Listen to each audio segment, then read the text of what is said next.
the empath. I haven't talked about the empath yet. I've talked about empathy in great lengths, but I haven't talked about what an empath is.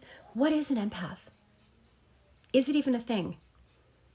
There is no clinical definition of an empath. It's a made-up term for a person who is highly, acutely sensitive to their emotional environment and the people and the emotions of people. It is just basically empathy, and what I've described as empathy, and a person who has insane levels of empathy to a fault almost. In most cases, it really is, because a lot of empaths are fawners. It's the fawn trauma response.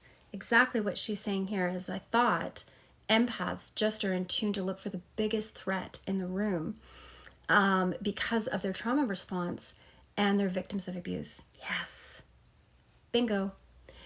Watch Teal Swan, she explains this. But when an empath, or somebody who's highly empathetic, will walk into a room, they won't go towards the happy, jovial, go-lucky guy in the corner.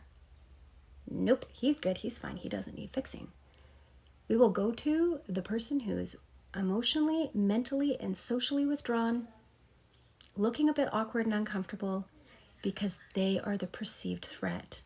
They are creating emotional instability in the environment, and the empath will go try to rescue and fix them so they can create emotional homeostasis. This is what an empath as a child is used to doing. They're so highly attuned to the emotions of these people because this is what they've been trained to do, to be on the lookout for the emotional threat, to correct it.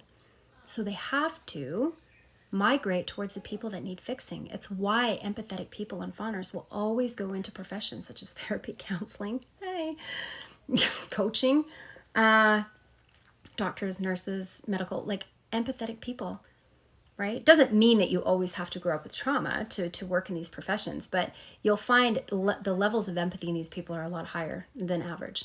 And that is because, again, there's this need to fix people to create emotional stability in one's environment, but also because you couldn't fix your parent or your caregiver or the bullies at school, what do you then do as an adult?